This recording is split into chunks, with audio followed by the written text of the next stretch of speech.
Boss, boss! Diyan pala kayo, boss eh! Tambay ako eh. Nakita mo naman po si... Sa, meron ba? Meron, boss! Wala, sa nabuhay na? Wala ulit? Nabuhay na, boss eh!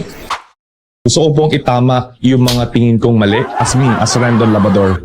Yo, what's up? Rendon Labrador here. Kumusta po Pilipinas? Kumusta po kayong lahat?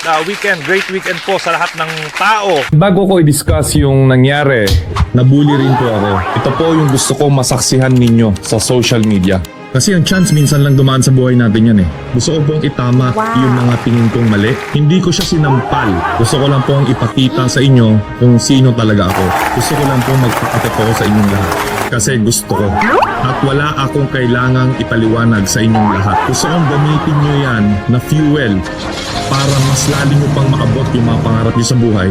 At para pag tayo yung nagtagumpay, tayo po yung magsilbing magandang halimbawa para maitama po yung mga maling ayaw natin. Tayo po mismo dapat yung magsilbing pagbabago.